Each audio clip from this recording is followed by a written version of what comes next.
Thank you for joining the Thursday edition of Journalist Hangout. I am Veronica Danikboy. Today on the program, Benue farmers appeal to government over flood damage. Obey our judgment on Hembe, Supreme Court tells Dugara.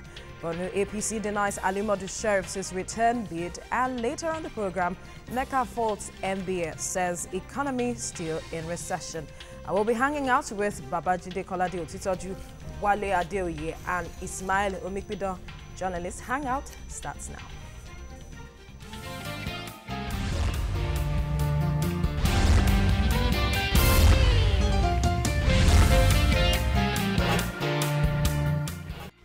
Well, 2017 has been a year of rains. In the last 3 months, almost every part of Nigeria has experienced it in high volumes. But what ought to be a blessing to farmers has wreaked a massive havoc in Benue State. 21 out of the 23 local government areas of the state have been heavily flooded. Today, about 90,000 farmers are counting their losses. They are broke, hungry, heavily indebted, and desperately in need of help. Their investments and property have vanished into thin air. Reports say 300,000 hectares of their farmlands have been completely washed away by floods. But the disaster holds no one in high esteem. The governor of the state, Samuel Ortom, has a big share of this misfortune. He lost more than 5,000 hectares of these rice and yam farms to the floods. He has called on the federal government to help flood victims get back on their feet. How soon can these farmers get the needed help? Gentlemen, first of all, welcome to the program. Now, my question comes to you, Ismail. 90,000 farmers, 300,000 hectares of land washed away, 21 local government areas affected. This is massive. How intense is this? Incidentally, I was around Benue State during the period because I was born in Otukpo, and I go there very often. In fact, that was where I spent my summer.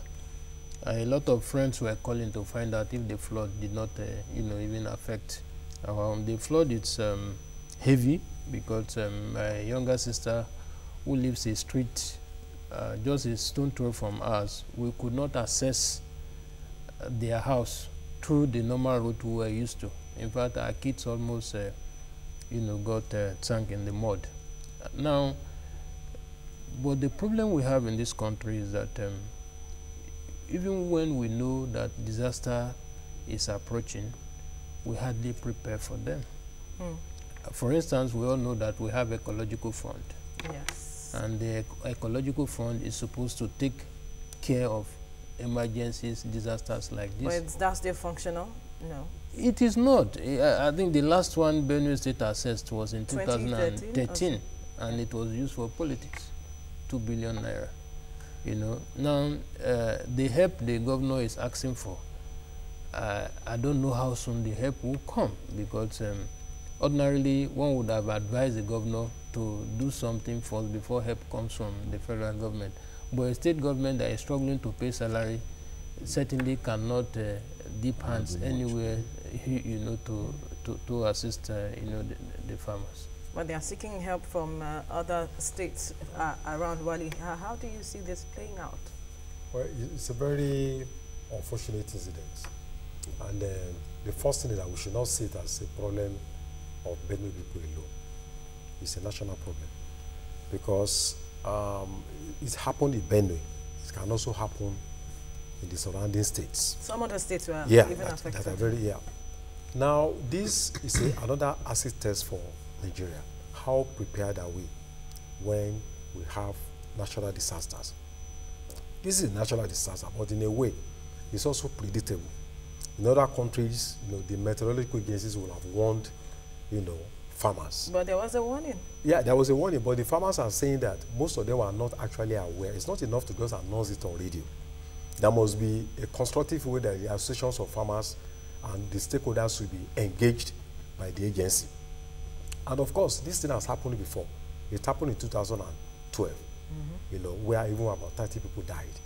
I think there was also another minor one in 2015. So the government is not just about having fund. There must be a strategic plan, a short plan and a long plan. Because some of these things also have to do with climate change. People have been talking about, why people need to plant trees, because they are also a way to prevent flood. But when you have a situation where there's no national plan and the state government also don't have a long plan to deal with this problem, then we may just find ourselves in a situation where it keeps on occurring and reoccurring almost all the time. All right, Jude, you were in Benue State recently. Give us a picture of what you saw. Yeah, I was in Benue State, Makodi. I went to the IDP camp. I saw the displaced people. I spoke with quite a number of them. I went to the Benue Radio, the premises of Benue Radio. I spent like 2 hours there because it was one of the public structures most affected. Yes. I hope we can see pictures of the Benue Radio as we go on the program, because it was completely submerged and Benue Radio went off here. His transmitter was damaged. So, and one of his buildings within the premises began to sink. So the staff had to be evacuated, And I met farmers. I spoke with quite a number of farmers.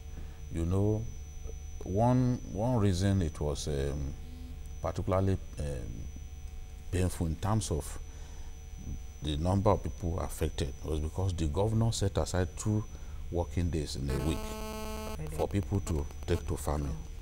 And a lot of civil servants decided to get involved. This is the Benue Radio premises.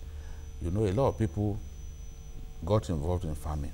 So many civil servants have lost all that they labored for. There was a farmer that I met who said that last year he actually planted just, that's the IDP camp where I went to. He planted rice on 20 hectares and he made good money. He said last year from the produce of his farm that he sold, he was able to buy a tipper and then a tractor. So that was enough incentive for him to really farm on a bigger scale. So he planted 180 hectares. And everything, the man, according to him, is from Gwe West. Gwe West is actually reputed for farming. Every part of Benue is fertile land. Yes. But from Gwe West, there is so much farming in that local government. So he's seen as a champion when it comes to farming in Benue. So he lost everything. I asked him, beyond rice, what else did you plant? He said he planted rice, he planted guinea corn, and everything lost. I saw him walking around like a vagrant.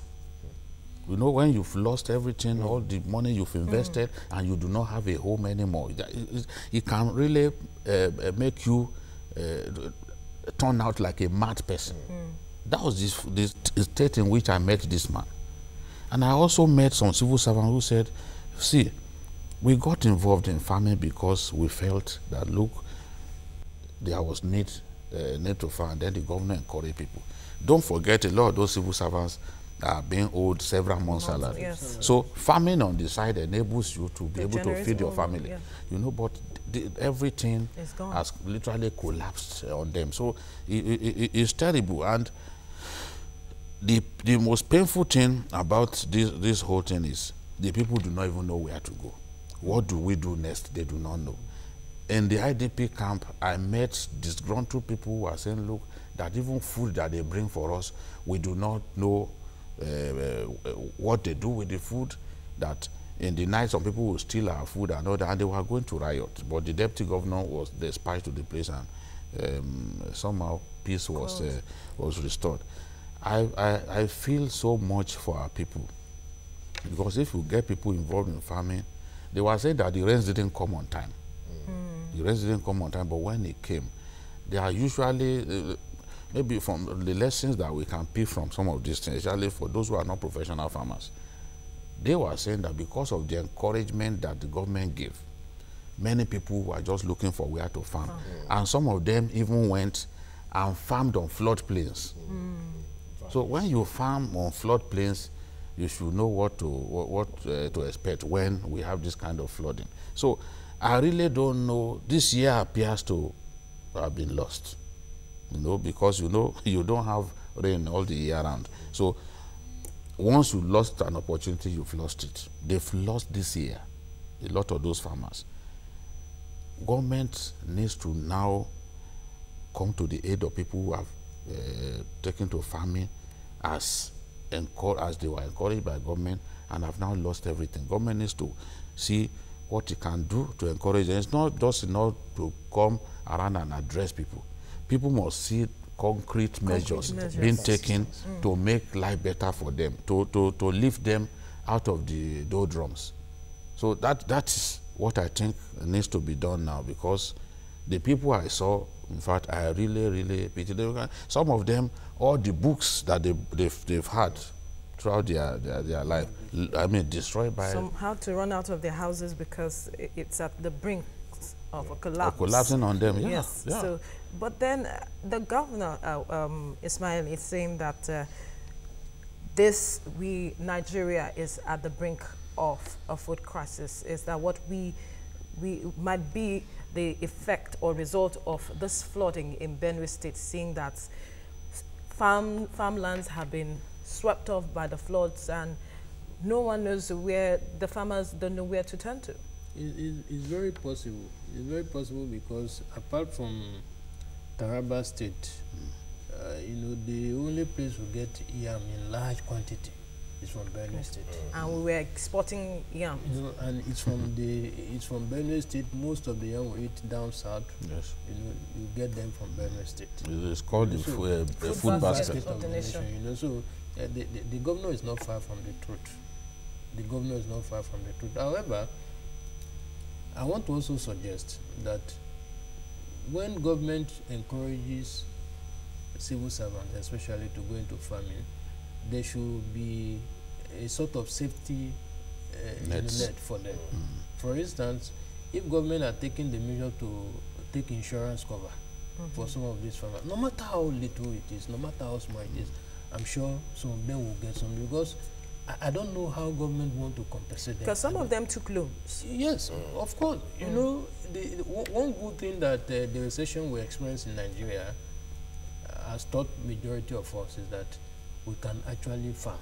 To the extent that even some of us who don't have big space to farm, behind our houses, behind our flats, we have a little nursery there where we plant, grains, vegetables, okra, things like that. And each time we go there to pluck some of these, to harvest, and cook, you feel happy. You feel happy, So I am very sure that majority of those civil servants would have gone to bank to access loan.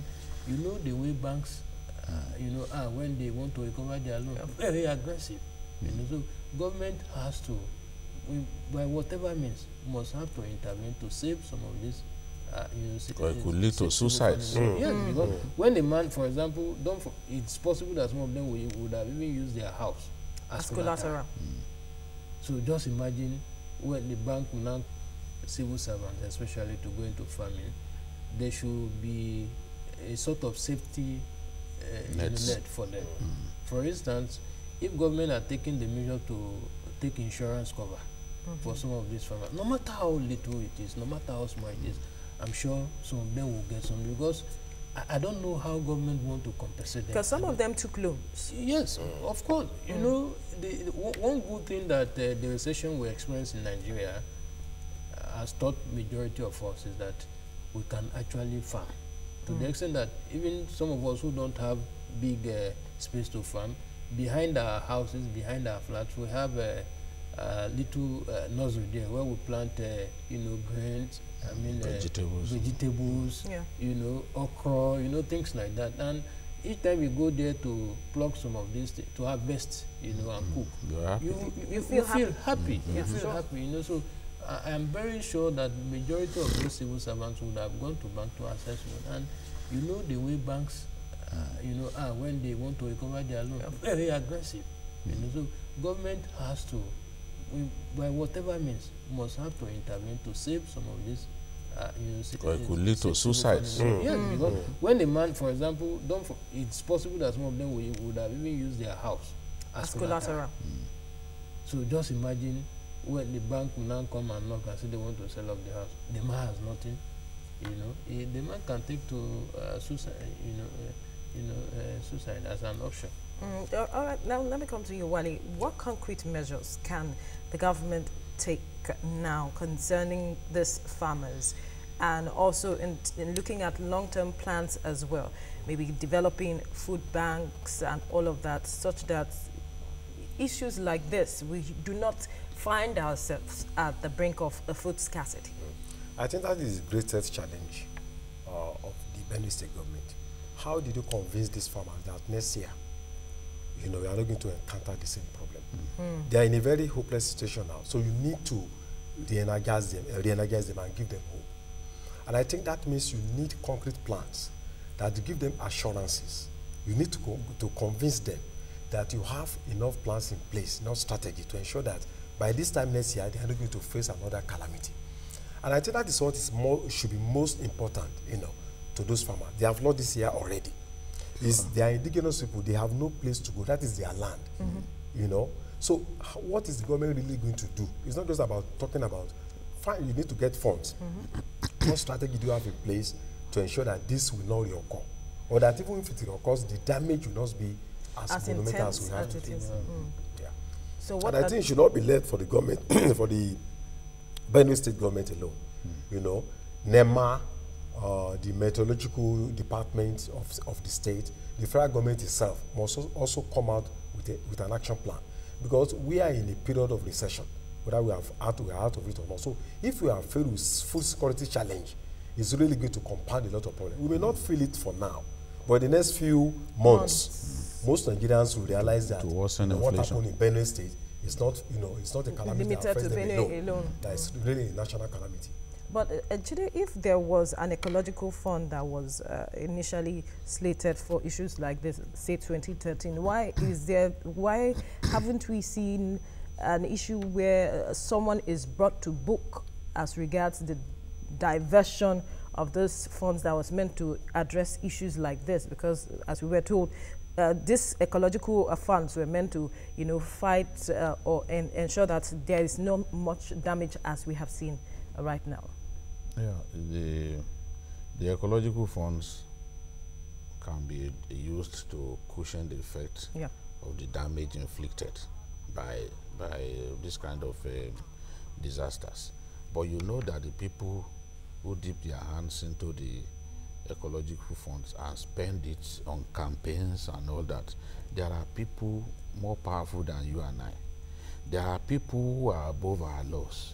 There are people who have immunity. You remember Darie and Obasanjo?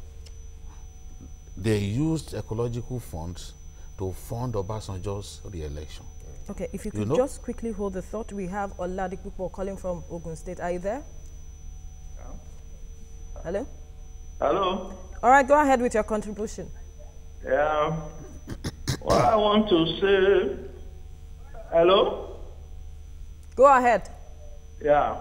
What I want to say is that when people are getting money, are getting finances from banks or from the government, then why are they not going to do the agricultural insurance so that they can minimize their losses? All right, Oladipupo, thank you for your contribution, but you have to turn down the volume of your TV set when next you want to speak with us. All right, you can go ahead. Yeah, so the people, when you talk about the fraud associated with the ecological fund, is people who are above the law, who have immunity. They are the people who perpetrate these frauds. And I was talking about what happened when Obasanjo was seeking re-election. And the ecological fund, they dipped their hands into ecological fund and used ecological funds to fund Obasanjo's re-election. Dariye, the former governor of Plateau State, admitted. Yeah. Well, you were going to put him on trial, and he said, look, we took some of this money, we took money from the ecological fund to fund your election. So it happens. Every year, money gets appropriated for certain projects. But in the end, you see that those projects are not executed. Such monies get diverted. That is the fate that has continually befallen the ecological fund in Nigeria until we have a responsible government that is really, really focused and will do anything to defeat corruption. This will not end. I pity the people of Benue because we should actually have something that we can use, you know, to cushion the effect of this. But as things are now, there are like people left to the vagaries of the elements. All right, now we'll move on. Still on Benue State, when the Supreme Court sacked Herman Hembe, a lawmaker representing Vandekia Kunshisha Federal Constituency of the state, from the House of Representatives in June, and ordered that Dorothy Mato be sworn in immediately. Many have thought that it was victory for democracy, but what appeared to be a victory has become a travesty and a rape of the democratic institutions in Nigeria. 3 months after the judgment, the lawmaker is still keeping his seat. One of Nigeria's sanctuaries for making laws has become an abattoir for slaughtering them. The Supreme Court has ordered the Speaker of the House of Representatives, Yakubu Dogara, to respect the judgment. Are lawmakers now lawbreakers? I start with you, Ismail. Are lawmakers now lawbreakers? Because one wonders what really is stopping Yakubu Dogara from, you know, swearing in Dorothy. I'm even more surprised because Yakubu Dogara, the Speaker of the House of Representatives, is a lawyer.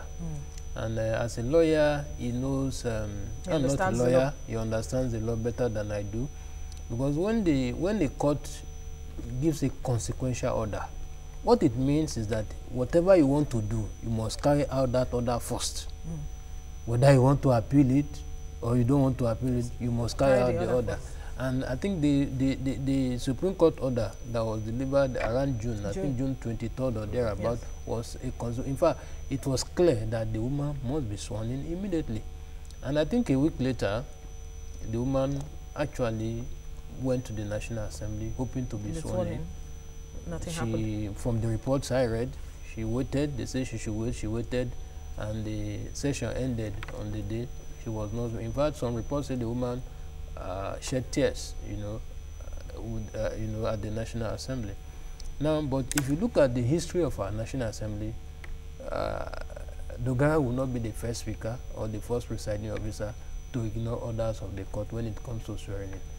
Maybe Nigerians will have to rise, against our lawmakers to force them to obey the laws they willingly made, because once the woman was refused swearing in, I told some of my colleagues that it's possible they are still trying to see if there can be a window for them, because Hembe, unfortunately, is one of the arrowheads of the Dogara's election campaign emergence. And usually the presiding officers, they do everything possible within their means to protect people like that. Unfortunately for Hembe, he has a bad case, because if you listen to the judgment of the Supreme Court, the Supreme Court was even angry with the lawyer who brought the motion, that even if we made a mistake, we can't go over it again. Yes. And the Chief Justice of the Federation was like, look, this man benefited from impunity, and you are now telling us not to make him pay. I think if the judgment is implemented to the latter, it probably will send signals to some of our alum, because there is no how Hembe will mobilize the money he has collected in 2 years and he will not go bankrupt, except he gets assistance from... he has a good shock absorber. Well, he's saying that he has no money, that every money he collected he has spent. And now they are asking for... If he misses, if they take his freedom off him for a few days, I swear to God, he will look for that money. His friends will rally around. They will rally around. Big people don't like to lose their freedom. He will run from pillar to post. So are you saying he's trying to buy time with all of these excuses? Of course, That was what he was it's not the first time. Maybe Andy Uba did it too. Yes. Supreme Court said, look, you are not the lawful governor of Anambra State. And he went to the same Supreme Court and told the Supreme Court to review his own judgment. Yes. I mean, I've not heard of anywhere in the world where it happens. You tell the Supreme Court to take a second look at the judgment that it gave. You know? Meaning that you are saying, look, you people made a mistake now. If you look at what you've done again, you see clearly that you made a mistake now. So go over it and give me the judgment that I want. And the Supreme Court at that time said, look, this is an abuse of the court process. We cannot review our own judgment. It's just not possible. It's not done. And the day the Supreme Court does it, there will never be an end to it. Politicians who have so much money will begin to bribe those old men in the Supreme Court and be getting them to change their judgments that they have made. So I think that this should serve as a lesson, because the CJN says, see, we are doing this so that right from the primary election, everybody will know that they must do the right thing.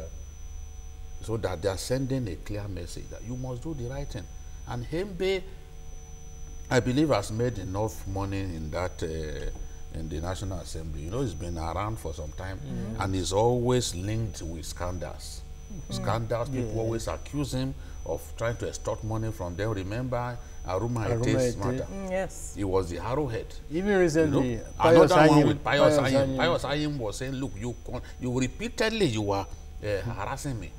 So I think he has made enough money from that place. He should let that innocent woman enjoy the next 2 years at least, or a little less than 2 years. All right, Wale, how dire is this situation now for Ida, Hembe, and Dogara, seeing that Dogara is a close ally of Dogara? Well, in a democratic setting, that kind of personal relationship should not even come. I think the worst thing that can happen to democracy is for lawmakers to disrespect their own laws, to disrespect the highest, judicial institution in the country, the Supreme Court. Because if somebody at the level of the Speaker of the House can do that, what do you expect from ordinary Nigerians to do? So for me, I think it's also a very complex issue, because if you look at what happened in Kenya, less than 3 weeks after the presidential election, there was a judgment. But this case has been on for a very long time. So this should have been a pre-election matter that should have been resolved even before that election. So we need to also look at that from that angle. I mean, look at it from that angle. But the situation where somebody has spent almost 2 years, it becomes a bit complex. But that is not an excuse for him not to. I thought this thing should have been implemented the first 24 hours after that judgment was given. We don't need to be begging anybody. Because there was even a similar case. Oh, yeah. So at the Senate, which was implemented immediately. So why do we have a different law for the senator and then another law for? So I think it's an embarrassment.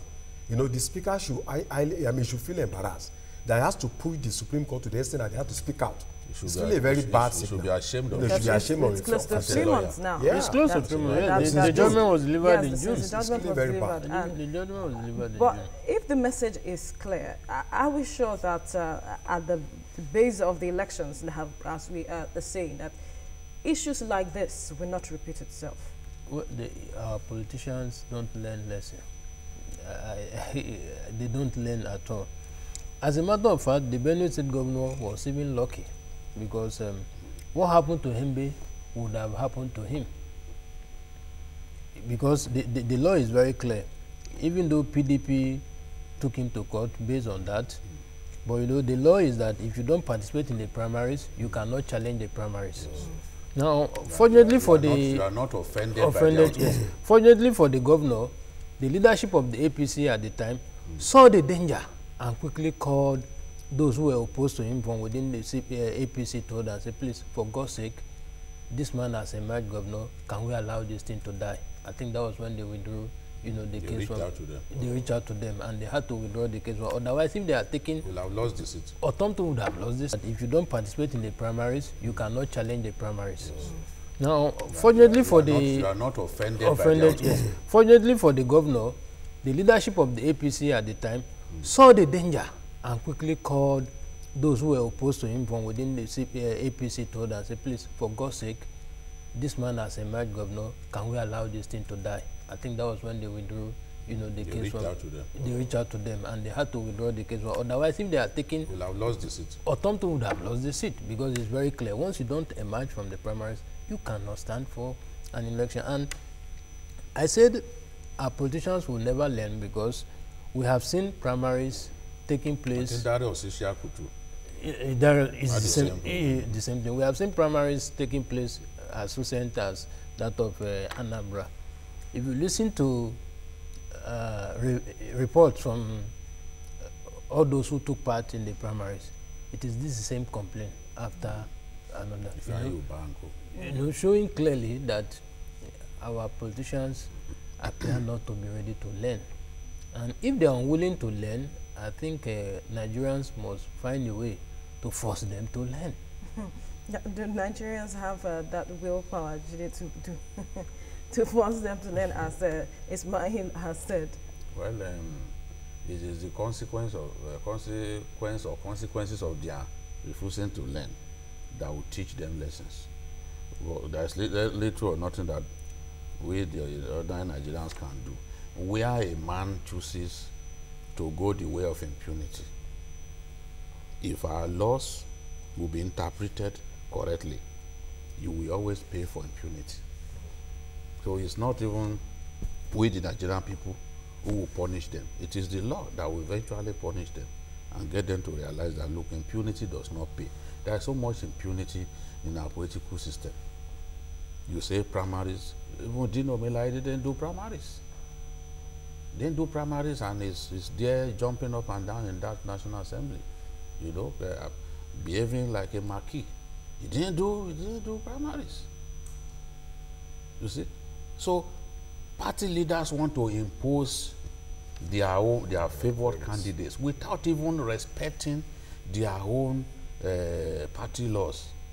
They have rules, they have laws guiding their parties, they have constitution. But most times out of greed. Greed is not simply about money. If you insist on putting your own person in certain position, remember what happened in 2014 when an House of Reps member went to the EFCC. He has spent about $1 billion on party leaders, yet they didn't give him the ticket. I think from Delta State. Yes. They didn't give him the ticket. An election year is always an opportunity for party leaders to make these federal lawmakers dry. Most of them, when they get to the National Assembly, they do not service, in inverted commas, service the party leaders at the ward level and even state level. So they wait for them. When they are seeking a return, that is when they make them dry. So these guys went to the EFCC, and the EFCC helped to recover some of the money. Of course, they couldn't have recovered everything. So imposing candidates that naturally, if they had been allowed to go through the process, would not have emerged is unfortunate. But it goes on, and I cannot give any guarantee that as we approach 2014 that these things will stop. 2019. No, I mean 2019, that these things will stop. The signs are already there. Yeah. APC had they call it a delegate election recently. In virtually all the states, there was no state where election was held. What they did was just to sit down and write names. And that was the same thing we were all accusing PDP of in the past. So politicians, they will never learn. But like Mr. Babajide said, we must find a way of making them learn. Well, if I'm aggrieved, for example, and I go on to challenge it, and at the end of the day I get victory, others may want to think twice before going through the same path. But if I allow it go, it will continue. Quickly, Wale, what do you see happening now for the lady Dorothy and Hembe? Do you think he will be able to pay up all he has been asked, and realize the fate when the court gives judgment, the law enforcement agency, which is the police, should enforce that law. I would like this woman to see this woman go to the National Assembly with maybe about 10 policemen, and let us see whether they are going to turn her down. Then we should also find out from June to this time, who has been collecting the money, you know, for that, is it the same, you know, the person that has been, you know, so we really need to find out. But I think the IG should implement the court of the Supreme Court. I mean, the judgment of the Supreme Court. Let the woman go there with police, you know, people, and then let us see maybe the speaker will turn around. All right. After this break, employers of labor disagree with the National Bureau of Statistics. They say the Nigerian economy is still in recession. Stay with us.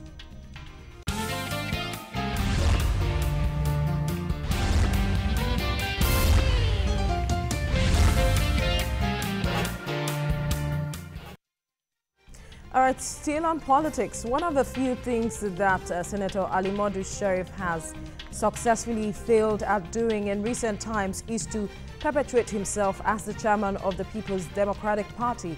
After he was kicked out of office by the Supreme Court, the rumor mill has gone agog that he might be cross-carpeting to the All Progressives Congress, that's the APC. But before the rumor would gain undue significance, the Benue State chapter of the APC denied it. It says there is no truth in the story. But can we rule out the possibility of a return? Can we rule that out, Ismail? Sheriff is one man that has ego. That has what? Ego. Ego. And I don't see him returning to the APC. Why?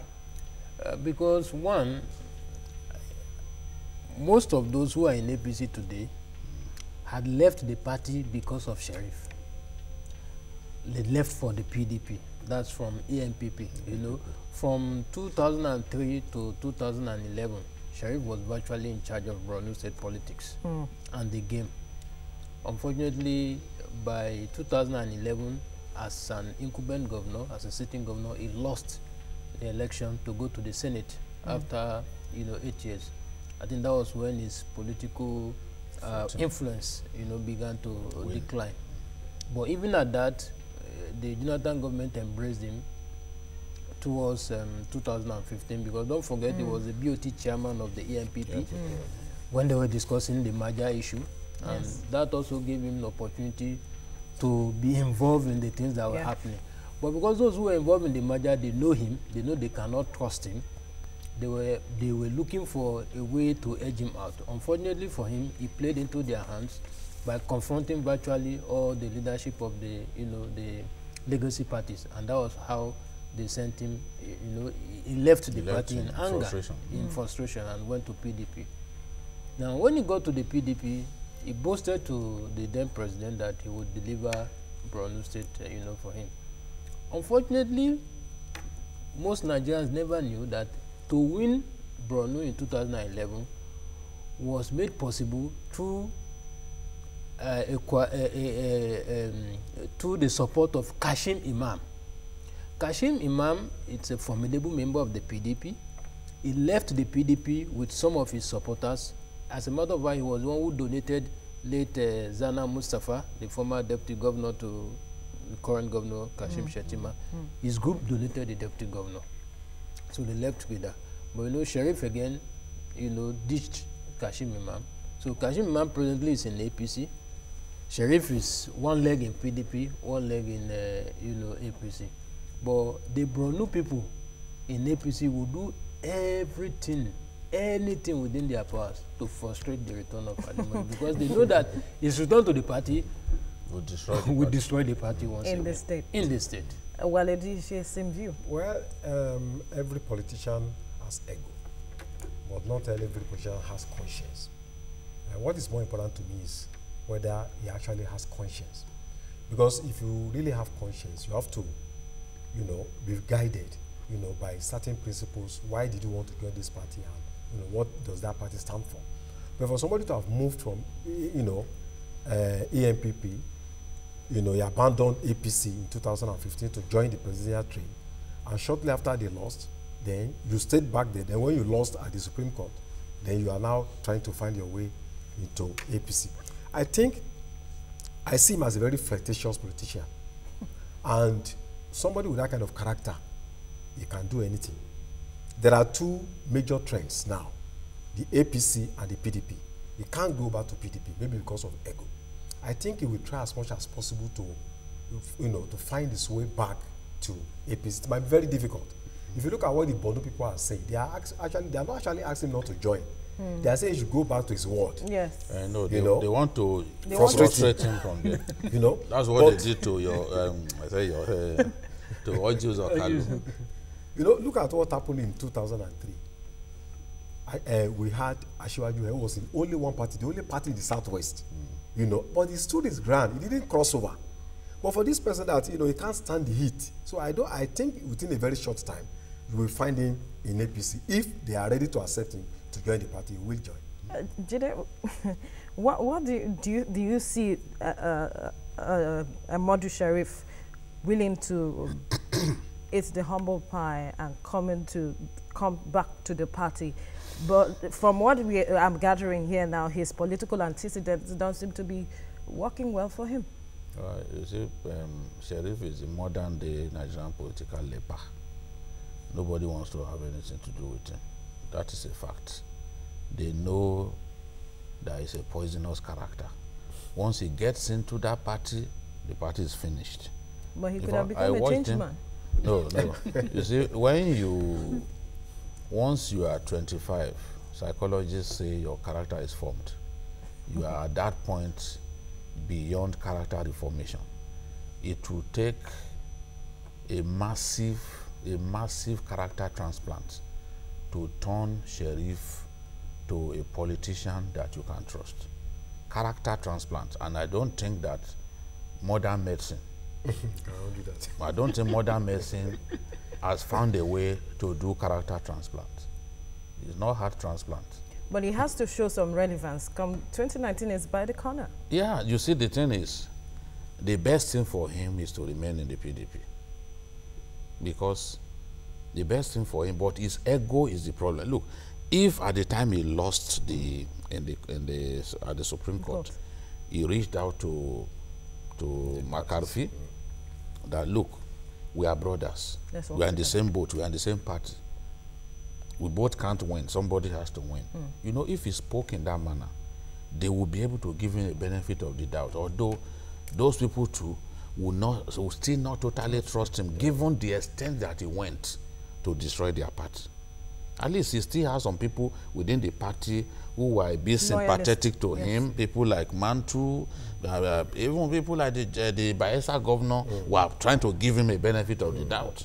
There are people who still have received him somehow. But his elephantine ego did not allow him to behave humbly after losing. So after he lost, he refused to talk to McCarthy. He refused to have anything to do with people who are close to McCarthy. Rather, he was looking for a way to still bring down the party. Remember, before the judgment, his group kept saying that the McCarthy group had bribed the judges. All they wanted to do was just put the judges in a bind. So that, because they've been accused, they wanted to blackmail the judges by all means to give a judgment that will favor them. But at the end of the day, you need to even read the judgment of the Supreme Court on this man. What Justice Rosevivo said, any politician who is worth his salt would not want to touch Sheriff with a long pole. Because look at the way they described him. Look at that judgment again, the way they described him, that he was like someone extremely desperate for power. They accused him of infantile desperation for power.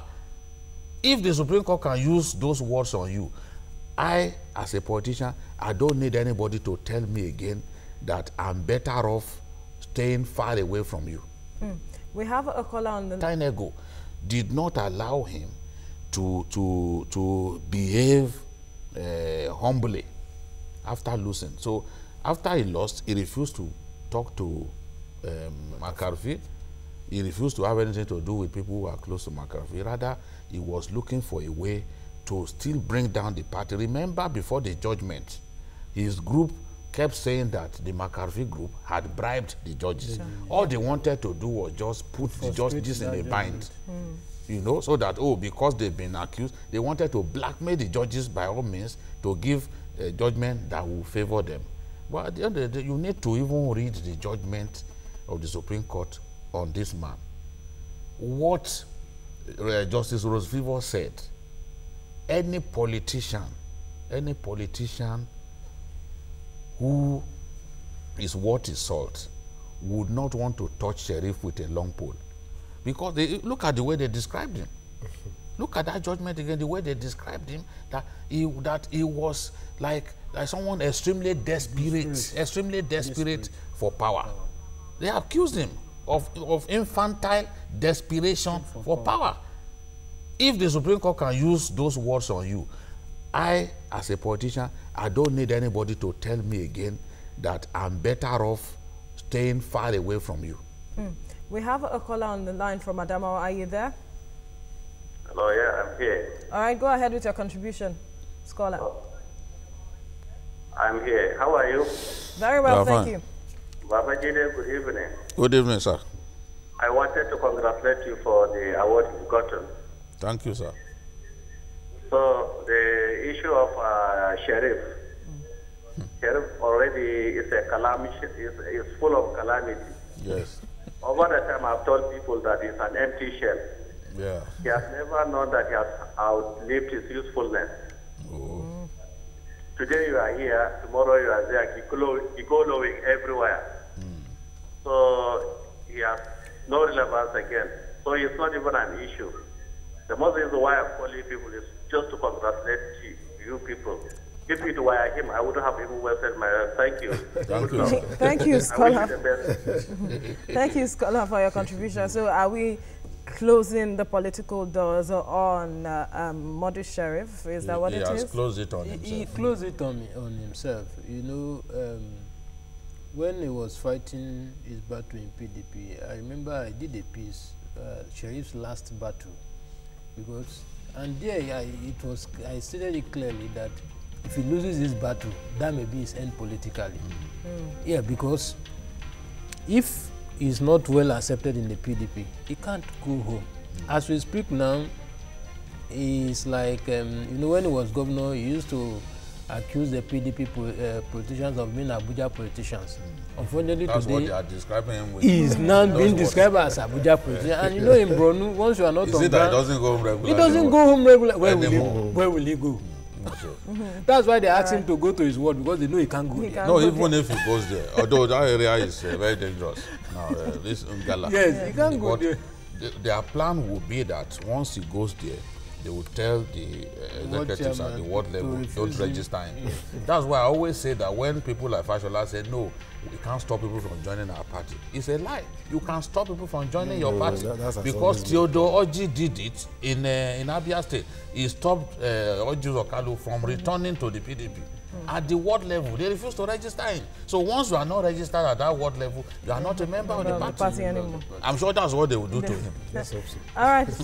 Recently, there was wild jubilation in Nigeria that the country's ailing economy had bounced out of recession. The government was proud of its achievement and hope of better days was rekindled. But as Nigerians wait with enthusiasm for the economy to better their lots, the Nigerian Employers Consultative Association says there is nothing to celebrate just yet. It says Nigeria's population grows at 3.2% and any gross domestic product growth lower than 2% make no significant impact on poverty, unemployment and inequality.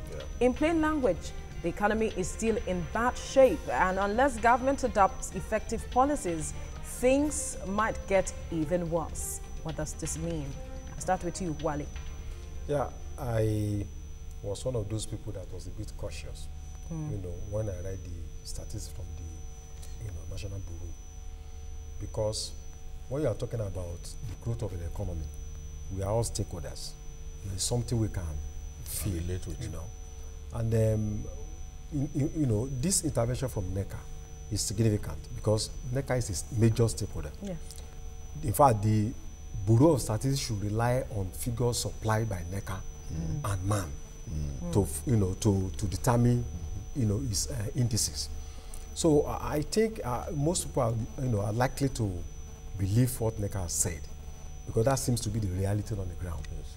It's not as if it's fundamentally different from, you know, the Bureau of Stati, but it's trying to introduce, I mean, to sound a note of caution that we are really not out of recession, because there are still certain elements, and that the, you know, the way the Bureau of Statistics came out with that figure was not reflective enough. It wasn't broad, the scope was not broad enough. But there are still certain areas like footwear, transportation, education, clothing, you know, clothing and all, you know, that we are not taking, we are not captured. So I think, and that's the reality that we can see, that you can feel. Myself and yourself can feel almost every day. So how be it that we accepted or embraced this news with such open arms, Ismail, seeing that such figures like the components of inflation which were released by NECA, like footwear at 15.8%, education 15%, imported food 14.1%, and the likes. These are areas that the common man, like he rightly noted, can actually relate with and feel if truly we are out of recession.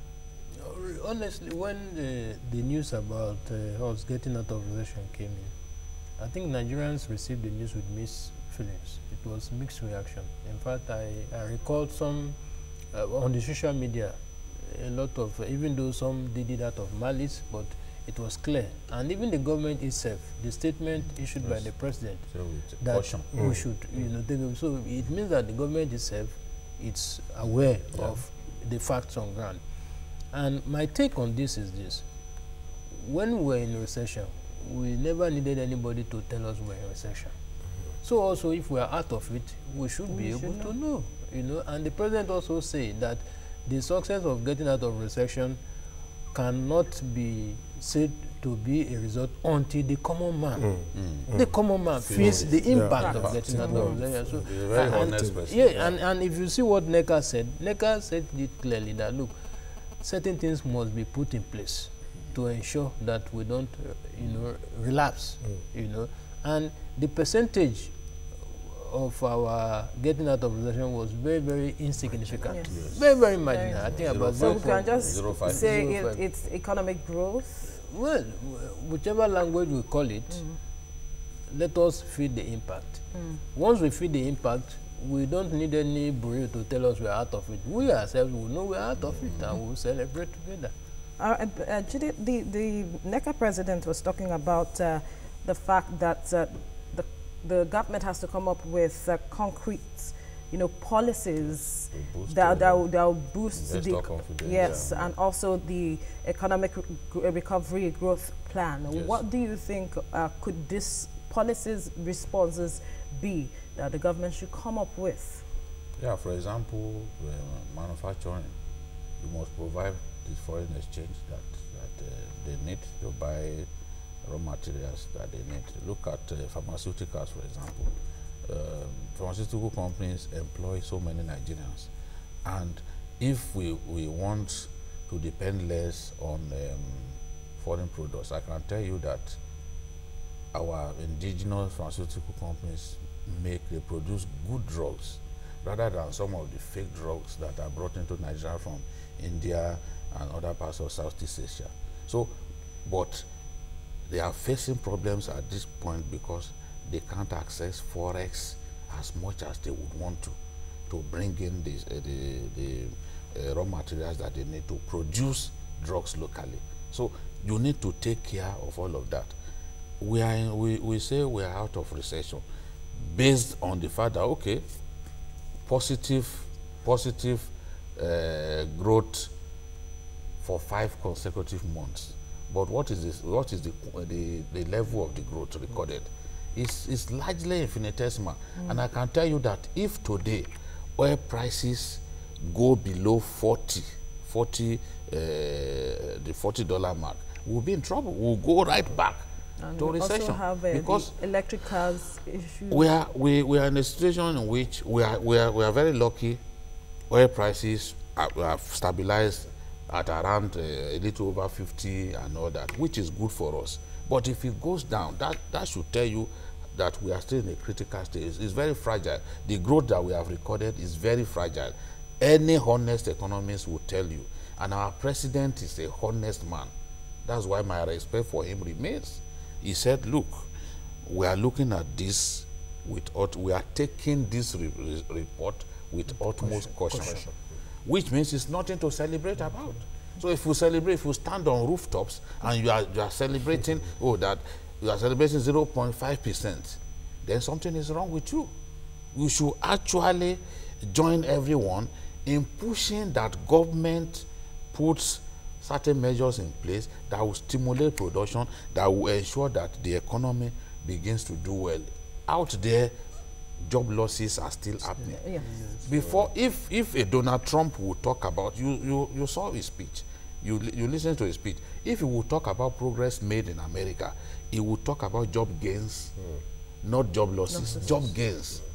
You see, because how do you talk about the impact of the job that you have done on the economy if it does not deliver employment opportunities, yes, and all that? So a lot of our people are still out of job. Manufacturing concerns are sending people packing. So it remains gloomy. We are positive, we are hopeful that things will get better, But another thing is, at the time that report came out, the last years, they say inflation is dropping day on day. But we are in a harvest season. By the time we get to December, food prices will go up because these food prices have reflected positively on the inflationary trend. Yeah. So by the time we get to December, food prices will go up. It's a natural thing, which will mean that things may just go back a little bit. I don't want to sound like the doomsday prophet, but the fact remains that the growth that we have experienced is fragile, and we just need to buckle up. All right, quickly, your final takes, gentlemen. My final take is Nigerians must be encouraged to look inward, because we cannot grow our economy if we continue to depend on foreign goods and services. And government must take the lead in this, in that regard. Stop foreign wines at functions, at dinners, stop baked beans, and what have you. Until we do that, we cannot say to be growing our economy. All right, Wale. Yeah, Nigeria is still essentially driven by oil. The government needs to diversify. Diversification. All right, Judy. Well, I think now we are doing certain things right. The focus on agriculture impresses me, but we can do better. All right, gentlemen, thank you for coming on the program. But that's all on Journalist Hangout. Join us tomorrow for another interesting episode of the program. Watch the repeat broadcast tonight at 11. You can also watch Journalist Hangout on other platforms showing on the screen and on YouTube at youtube.com/TVC News Nigeria.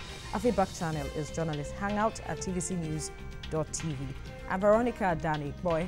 Bye for now, and God bless Nigeria.